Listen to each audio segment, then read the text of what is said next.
নমস্কার। গল্পের কোলাহলের ৬১ নম্বর এপিসোডে সকলকে স্বাগত। আজকে রয়েছে তোমাদের সকলের জন্য দুটি সত্যি ভৌতিক ঘটনা। দুটি ঘটনাই বেশ অন্য রকমের অলৌকিক ঘটনা। প্রথম ঘটনাটি একটি মৃতদেহকে ঘিরে, আর দ্বিতীয় ঘটনাটি একটি উপহার নিয়ে। তোমরাও পাঠাতে পারো নিজের জীবনের ঘটনা নিচে ডেসক্রিপশনে দেওয়া মেল আইডি গল্পের কোলাহল@gmail.com-এ। ঘটনা সিলেক্ট হলে আমরা প্রচার করব খুব তাড়াতাড়ি। লাইক শেয়ার করে একটু ভালোবাসা দিও, আর নতুন সত্য ভৌতিক ঘটনা মিস না করতে চাইলে সাবস্ক্রাইব করে নিও আমাদের চ্যানেল গল্পের কোলাহলকে। চলি আজকের প্রথম ঘটনায়, যেটা পাঠিয়েছে রন আমাদের মেলে। যেমনভাবে ঘটনাটি পাঠিয়েছে সেরকমটাই আমি পড়ে শোনাচ্ছি। আমি অয়ন আছি তোমাদের সাথে। শুরু করছি আজকের প্রথম ঘটনা।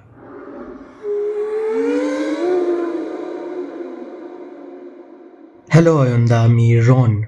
ঘটনা পাঠাচ্ছি কোন্নগর থেকে। এই ঘটনাটি আমার বাবার সাথে ঘটে যাওয়া একটি ঘটনা। আমার বাবার থেকেই আমি শুনেছিলাম। আমার বাবার তখন বয়স ছিল 25 কি 26। ফুটবল খেলা বাবার বরাবরের প্রিয় খেলা। তাই জন্য পাড়া থেকে বাবাকে অনেক জায়গায় খেলার জন্য ডাক পড়ত। অনেক বন্ধু বান্ধব ছিল বাবার তখন। একবার বাবা খেলতে গেছিল জিটি রোডের পাশে গঙ্গার ধারে এক মাঠে। মাঠটা বর্তমানে আর নেই, সেখানে এখন তৈরি হয়েছে বহুতল ফ্ল্যাট। পাড়া থেকে অনেক ছেলে গেছিল সেখানে খেলতে, তাদের সাথেই গেছিল বাবা। খেলার মধ্যেই বাবা একটু জোরেই ফুটবলটায় মারার ফলে বলটা গিয়ে পড়ে পাশে গঙ্গার পাড়ে। ওই পাড়টা বাঁধানো ছিল না, তাই সেখানে নামতে কেউই সাহস পায় না। আর বাবা যেহেতু মেরেছিল, তাই সবাই বাবাকেই নামতে বলে বলটা তুলে আনার জন্য। মাঠের পাশের পাঁচিলটা টপকে বাবা নামে গঙ্গার কাদা পাড়ের ওপর। বলটা দেখা যাচ্ছিল সামনেই। আস্তে আস্তে পা টিপে টিপে বাবা গিয়ে বলটা তোলে, কিন্তু ওই বলটা তুলতেই বাবা চমকে পিছিয়ে আসে। বলের তলায় বাবা দেখতে পায় একটা মানুষের মুখ, মৃত। তার শরীরটা কাদার মধ্যে দেখা যাচ্ছে না, মুখটা বেরিয়ে আছে অল্প। বাবা বলটা নিয়ে তাড়াতাড়ি উঠে আসে, তারপর সবাইকে বলে ওই ঘটনাটা। মাঠটা যে ক্লাবের ছিল তাদের লোকজনরাও দেখতে আসে। পুলিশকে খবর দেওয়া হয়। পুলিশ এসে ওই মৃতদেহটিকে তুলে নিয়ে যায়। বাবার যেহেতু তখন বয়সটা অনেকটাই কম ছিল, সেই দৃশ্য দেখার পরেও তাই বাবা মানসিকভাবে ভেঙে পড়েনি। বাবা দেখেছিল একজন মাঝবয়সী ভদ্রলোকের দেহ। জলে ডুবে যাওয়ার ফলে সেই দেহ ফুলে গিয়েছিল। সেদিন আর খেলা হয় না, সবাই ফিরে আসে। বাবাও বাড়ি চলে আসে। বাড়িতে কাউকেই এই কথাগুলো বলে না বাবা, পাছে সবাই চিন্তা করবে, আর হয়তো তারা ভয় আর বাবাকে খেলতেও যেতে দেবে না। তাই বাবা চুপ থাকে। রাতের বেলায় তখন ঘুমোচ্ছিল বাবা, হঠাৎ একটা অদ্ভুত স্বপ্ন দেখে। বাবা জলে ডুবে যাচ্ছে, নিঃশ্বাস আটকে যাচ্ছে, দম বন্ধ হয়ে আসছে। ছটফট করতে করতে ঘুম ভেঙে যায়। খাটের ওপর বসে জোরে জোরে নিঃশ্বাস নিতে থাকে। এরকম অদ্ভুত স্বপ্নর কারণ বাবা বুঝতে পারে না। জল খাবে বলে খাট থেকে নামতে গিয়ে সামনের জানলার দিকে বাবার চোখ যায়। দেখে জানলার বাইরে সেই লোকটি দাঁড়িয়ে, তার মুখে গর্ত, সেখান থেকে কিছু পোকা বেরোচ্ছে। পড়িমড়ি করে বাবা ঘর থেকে বেরিয়ে যায়। ঘরটা ছিল বাবার দোতলায়। জানলার বাইরে দাঁড়ানো কোনোভাবেই সম্ভব নয়। বাবা নিচে গিয়ে ঠাকুমা দাদুকে সব বলে। ওরা ওপরের ঘরে আসে। কিন্তু জানলার বাইরে কিছুই দেখতে পায় না। এরপর থেকে বাবার সাথে শুরু হয় অদ্ভুত ঘটনা। যখনই চান করতে ঢুকতো, জল দেখলেই বাবার ভয় লাগতো। মনে হতো যেন ডুবে যাবে। গায়ে জল দিলেই নিঃশ্বাস নিতে পারতো না। কিছুদিন এইভাবেই চলছিল। এসব কথা বলেনি তখনও বাড়িতে। একদিন রাতের বেলায় নিচে থেকে রাতে খাওয়া দাওয়া সেরে বাবা উপরে উঠছিল নিজের ঘরে। সিঁড়ির ব্যাগটা নিয়ে যখন উপরে উঠছে, তখন চোখে পড়ে উপরের সিঁড়ির সামনে থেকে কেউ জল পায় বাবার ঘরের দিকে ঢুকে গেছে। ঘরের দরজার কাছে গিয়ে ঘরের ভেতর দেখে অন্ধকার। তবে বুঝতে পারে সেই অন্ধকার ঘরের মধ্যে কেউ একজন দাঁড়িয়ে রয়েছে, অনেকটা সেই লোকটার মতো যাকে গঙ্গার পাড়ে মৃত অবস্থায় দেখেছিল। বাবা ছুটে নিচে নামতে যায়। জলে পাটা পিছলে সিঁড়ির কাছেই মাথা ঠুকে পড়ে যায়। যখন বাবার জ্ঞান ফেরে, বাবা দেখে হাসপাতালে মাথায় 4টে সেলাই হয়। উপরে ওরকম দুম করে আওয়াজ শুনে সবাই এসে দেখেছিল বাবা সিঁড়ির কাছে পড়ে রয়েছে জ্ঞান হারিয়ে, আর মাথা ফেটে বেরোচ্ছিল রক্ত। তাই সবাই তাড়াতাড়ি বাবাকে নিয়ে হাসপাতালে যায়। বাবা বাড়ি ফিরে দাদু ঠাকুমাদের সব বলে। ওরা শুনে প্রথমে রাগারাগি করে খেলতে যাওয়া নিয়ে, আর সেদিন বাবাকে বলে নিচেই শুতে। মধ্যরাতে বাবা আবার ওই একই স্বপ্ন দেখে, জলে ডুবে যাওয়ার সাথে আরো কিছু দেখে। ওই ডুবে যাওয়ার সময় জলের ভেতর থেকে বাবাকে কেউ টানছে। স্বপ্নে সেটা বুঝতে পারে না। ঘুম থেকে উঠতেই সামনের দেওয়ালে দেখতে পায় সেই লোকটিকে। তার শরীর পচে গলে রয়েছে। পোকা ধরা শরীরটা কি অদ্ভুতভাবে দেওয়ালের ওপর যেন আটকে রয়েছে, আর সাদা ফ্যাকাশে চোখ যেন বাবাকে টানছে তার দিকে। বাবা চেঁচিয়ে ওঠে। ঠাকুমা দাদু উঠে পড়ে। ঘরের আলো জ্বালিয়ে কিছুই দেখতে পায় না। সেই রাত কাটানোর পর সকালেই দাদু এক ওঝাকে নিয়ে আসে বাড়িতে। উনি বাড়িতে ঢুকেই দাদুকে বলে, আর মাত্র 5 দিন, তারপর আপনার ছেলে মারা যাবে। ঠাকুমা সেই শুনেই কান্নায় ভেঙে পড়ে। দাদু ওঝাকে জিজ্ঞাসা করে এর থেকে বাঁচার উপায়। ওঝা বলে, বাবাকে সন্ধে নামার পরে যেখানে ওই গঙ্গার পাড়ে শরীরটি বাবা দেখেছিল, যার মুখে বাবা ভুলবশত বলটি মেরেছিল, সেখানে কিছু আতপ চাল সেদ্ধ বাবাকে রেখে আসতে হবে, একটি মাটির ঘটি করে, না হলে বাবাকে বাঁচানো যাবে না। যেমন উনি বলেছিলেন সেরকমটাই বাবা করল। দাদু ঠাকুমা গেছিল বাবার সাথে। বাবা ওই জায়গায় রেখে এসেছিল আতপ চাল সেদ্ধ একটা মাটির ঘটিতে। সেদিন রাত থেকে শুরু হয় বাবার খুব জ্বর, তার সাথে বমি। 12-13 বার বমি হয়েছিল বাবার, আর জ্বর প্রায় 103-104 মতন উঠে গেছিল। তবে পরের দিন সকাল থেকে বাবা পুরো সুস্থ হয়ে গেছিল। অত বমি করার পরেও কোনো ক্লান্তি ছিল না বাবার মধ্যে। জ্বরটাও আশ্চর্যভাবে কমে গেছিল। পরে ওই ওঝার থেকে জানা গেছিল ওই বমি কোনো সাধারণ ছিল না। বাবার মধ্যে থাকা ওই বিষাক্ত জলগুলো বেরিয়ে গেছিল, যেগুলো বাবা স্বপ্নের মধ্যে খেয়ে ফেলেছিল। আমি জানি না অয়নদা, আমার বাবার সাথে ঘটে যাওয়া এই ঘটনাটা তোমাদের কতটা ভালো লাগবে। যদি ভালো লাগে তুমি প্লিজ পাঠ করে শুনিও তোমাদের গল্পের কোলাহলের এপিসোডে। ধন্যবাদ।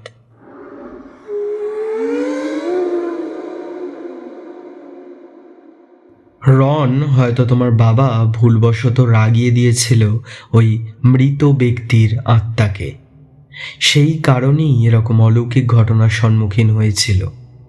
খুব ভালো লাগলো তোমার ঘটনাটি। অনেক ধন্যবাদ আমাদের চ্যানেলে ঘটনা পাঠানোর জন্য। শ্রোতারা জানাও তোমাদের কেমন লাগলো প্রথম ঘটনাটি। আবারও বলি, তোমরাও পাঠাতে পারো আমাদের গল্পের কোলাহলে ঘটনা খুব সহজেই। নিচে দেওয়া ডেসক্রিপশানে মেল আইডি golperkolahol@gmail.com ঘটনা সিলেক্ট হলে খুব তাড়াতাড়ি আমরা প্রচার করব। আর গল্পের কোলাহল কোনো ভূত প্রেত নেগেটিভ এনার্জি প্রমোট করে না। আমাদের কাজ হলো শ্রোতাদের এন্টারটেন করা, যেখানে আমাদের মেলে পাঠানো সত্য ঘটনা পাঠ করে থাকি। যে ঘটনাগুলি তাদের সাথে ঘটে যাওয়া ঘটনা বা তাদের কোনো শোনা ঘটনা, সেগুলোর সত্যতা যাচাই আমি বা আমাদের টিম করে না। তোমরা শ্রোতারা সেটা আশা করি এন্টারটেনমেন্ট হিসেবেই গ্রহণ করবে। চলি আজকের দ্বিতীয় ঘটনায়, যেটা পাঠিয়েছে বিপাশা। যেমনভাবে ঘটনাটি পাঠিয়েছে সেরকমটাই আমি পড়ে শোনাচ্ছি।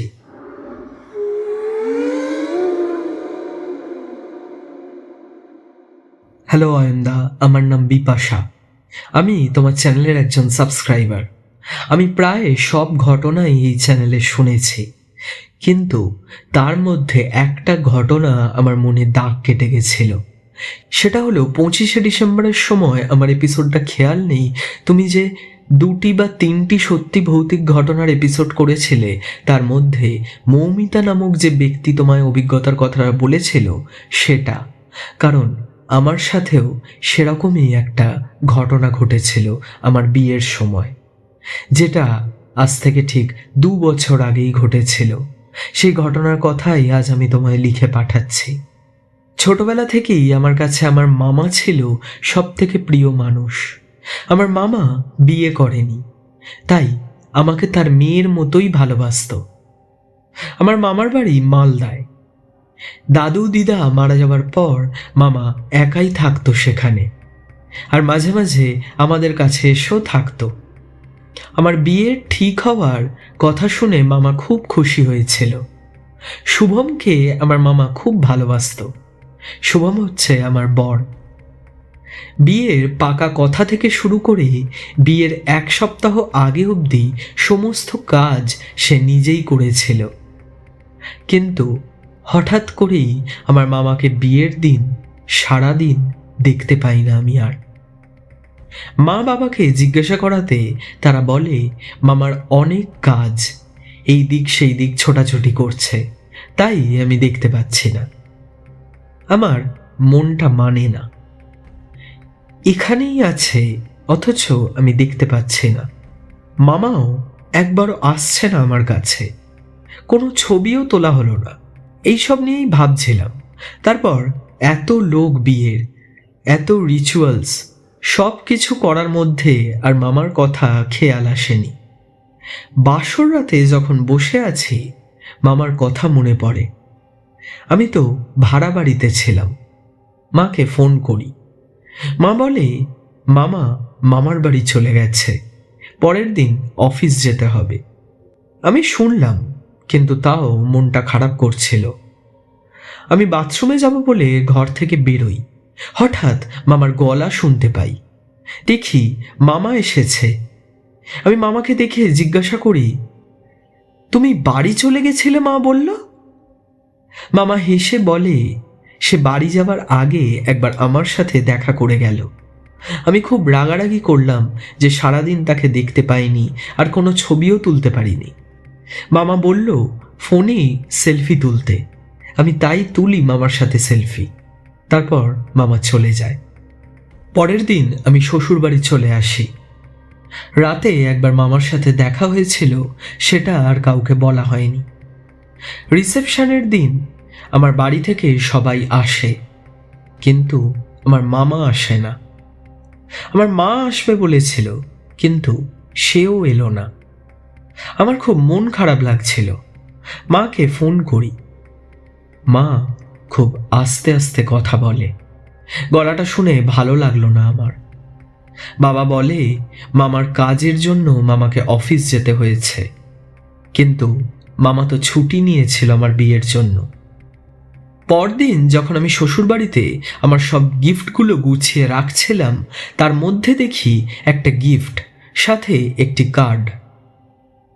মামার তরফ থেকে তোমার জন্য একটা ছোট্ট উপহার। আমি বুঝতে পারি না মামা কখন এলো। আমার হাতে না দিয়ে কাকে দিয়ে চলে গেল উপহারটি। মামাকে ফোন করি, মামার ফোন সুইচ অফ বলে। আমি মামার থেকে বিয়ের গিফট হিসেবে একটা বেনারসি চেয়েছিলাম।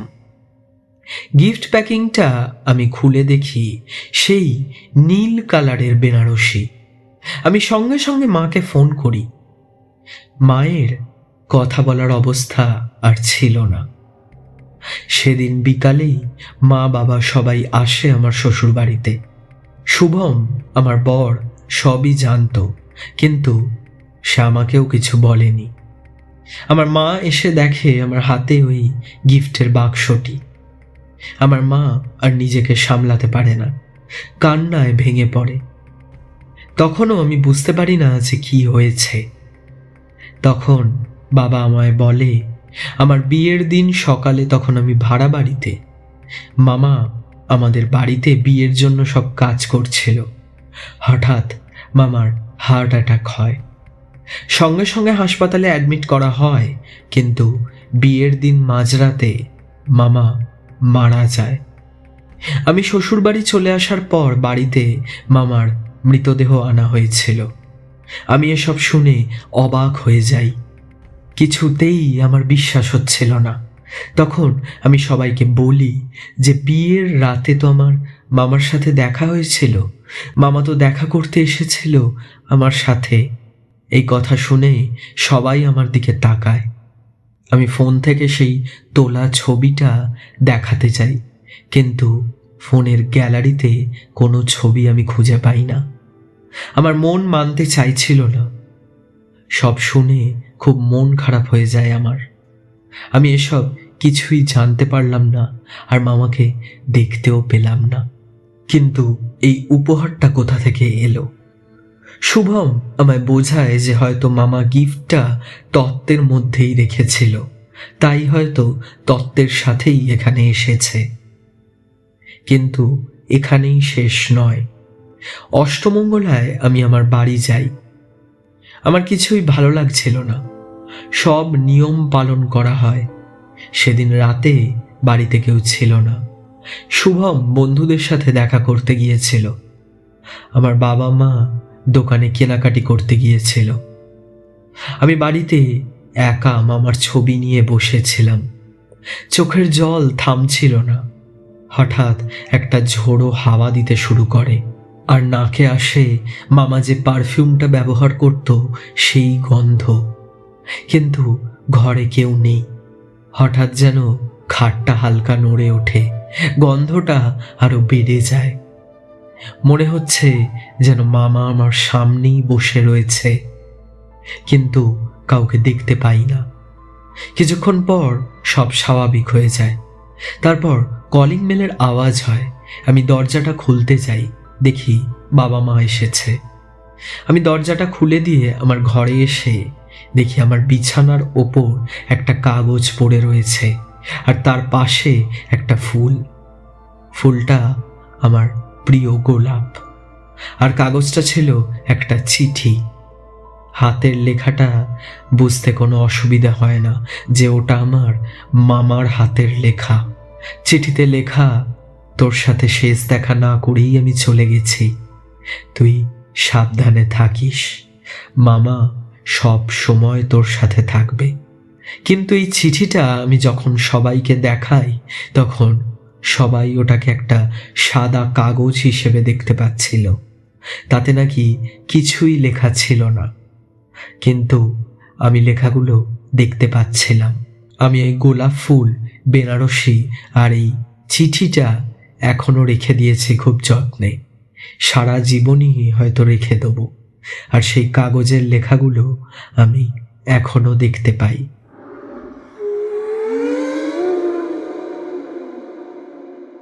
বিপাশা, খুব আনন্যাচারাল একটি ঘটনা ঘটে গেছে তোমার সাথে।